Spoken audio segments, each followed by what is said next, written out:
for me, it was just a vision. So I felt like I know a lot of people doing amazing things with young people in the community, and I felt like we needed to come together and make a difference.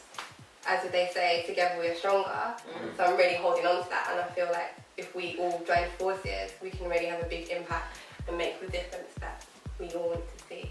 So I thought, There's a lot of young people that are going through things, disadvantaged young people. You've got young people that are growing up in care, but linked to that, there are young people growing up in care who have mental health issues, who are constantly offending. Young people have got really low self-esteem, and it's not just young people in care, it's just young people in general. Young people with really, that have got really critical health conditions, poor health conditions, and we're just working with all those types of young people. We realise there's a strong need for every single one of them, and you find that a lot of them don't feel that they can talk about their experiences, or feel that they're not understood, or feel that they're bottom of the pit, and feel that they have nothing to bring to society. True. There's no youth clubs. No. My youth club in my area, the youth clubs are all going next year. Yeah, it's happened to you as well. Well, my youth club was shut down. Yeah. I just feel like the young people are not being heard. I've worked with young people that have health issues. Yeah. I've got health issues as well. What I've got my personal experience. I've got lupus. I've had that for about 20 years. So during that, even studying and everything, my health has affected me. So it's just, for me to join it is that it's just to show young people that no matter what you are going through, you can still achieve. Like I was in uni, and when I finished uni, I ended up, operations, and my health is still up and down, but I'm still fighting. Yeah. Yeah, go ahead. What difficulties did you face when you was in university? Because of, When you were studying, you had lupus. It couldn't have been easy doing a degree and having health. It wasn't easy. Some days I couldn't attend uni, some days I couldn't do my work, and it's hard. You still have to pay money and all that. Yeah. So just give me half. Can I just pay half the money or something? Because I'm not in hospital. You still have to, because I was living on my own at the time, so it wasn't like student accommodation. So you're trying to get help with your living arrangements as well, your personal ones, and I didn't know there were certain things in place that could help you with your housing situations when you're classed as a disabled student. The most common thing, self-worth, comparing yourself to others, and feeling like you're not good enough, not even in the aspects of how you look, even in education, everything, like being underachiever and comparing yourself to others. And so for me, it's like a big thing to be able, I was able to overcome that due to my friends and my family. Like Michelle was saying, your friends and family are going to say nice things. So that was a plus for me, and as I've grown older, I've learned to love myself and not even worry about anyone else. So I want to be able to give young females that confidence as well. It's not easy, but once you learn how to love yourself and kind of invest in yourself and grow and find out your purpose, it becomes a lot easier, and you are so much happier, about life, about everything.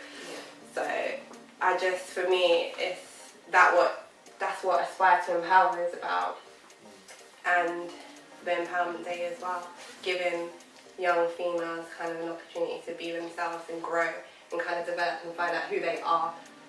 For many years, I actually forgot that a lot of the stuff in my childhood actually happened, and it's real. This is what actually happens when people go through stuff. They suppress memories. So I, for years, suppressed a lot of memories and actually forgot a lot of stuff that happened in my childhood. So I experienced, I was a witness to domestic abuse, and I was a witness to drug and alcohol abuse. But luckily, I had a balance. So I had a support network that installed the right foundations, that taught me morals and values, and I was provided with the right life skills and stuff like that. So, but when I think about it, I think about some of my young people who don't have that balance and who don't have that organisation or that one person in their life that can teach them morals and values, or teach them that they're important, or teach them, do you know what I mean, or teach them not to go down that road that you see, what you're exposed to. A lot of what we see is, you know, a lot of our young people are living in an environment and that's all they know, it's learned behaviour. But having that balance, I didn't have to go down that road, and I wasn't really interested in it. Whether it's painful or not, it's you. So you can hide it all you want, but it's just going to come up in yourself. So whatever you're doing, you have to be proud of your story, and that's good and bad. And normally, the things that are bad are the things that can empower other people. So, and I've realised that through doing the book. So obviously, I was against all the statistics in terms of young mixed race black, as they call it, but I look white. I look like Michael. But yeah, in care, moved around, nearly got involved in gang stuff. Like, I was around it, like, so I got stabbed myself, all sorts of things. But the fact is that I had a head which reflected and listened to myself. I had an amazing carer who was just, she changed my life, and she made me think, she opened up my world. So she done something similar as take me on holiday. Took me out of this environment. You feel special and it opened up the whole world. I was like, what? The world's bigger than London? Yeah. Fletcherley. It's like, raw.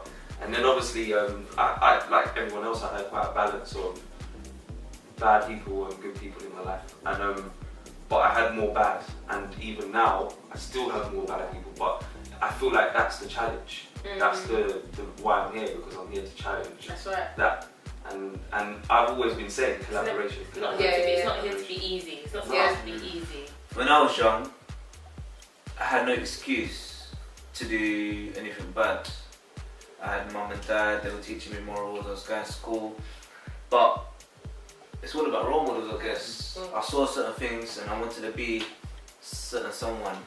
So I started branching out and doing negative stuff. I had a dream of being a football player, and I always said that Asians don't get that opportunity, so I said I'm going to show them that I can do it.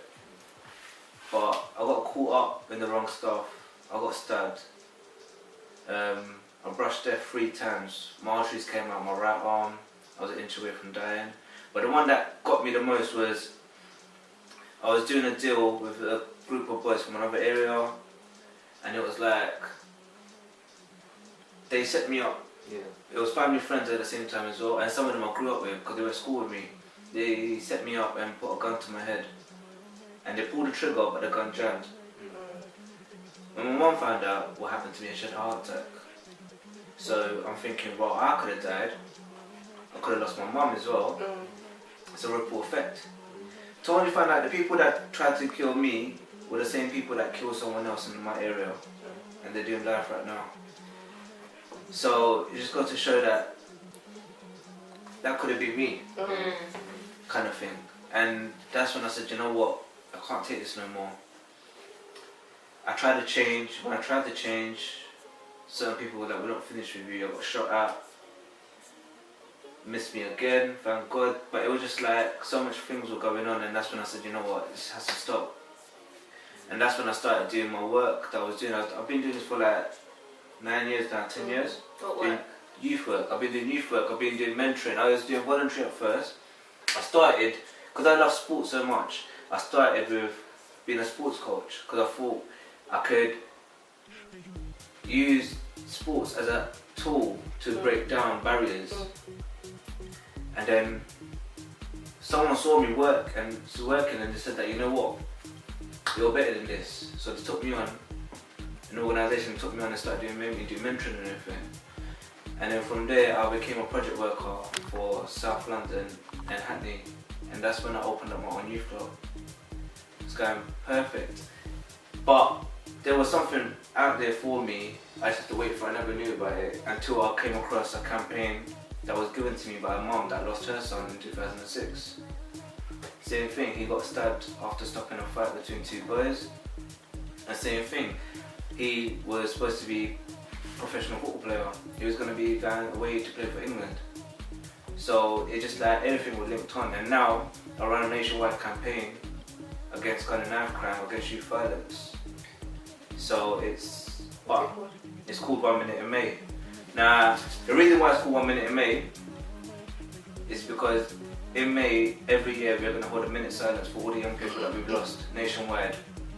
I feel like if the army can have some respect for them doing something out there, not even in this country, the young people that are in this country deserve it as well. Because people need to understand, when we retire, the young people that we're looking down to will take our position. Yeah. But if there's no young people there, Yeah. there is no position. That's right. So, They're important. yeah, the young future of today are our future tomorrow, and people don't understand that.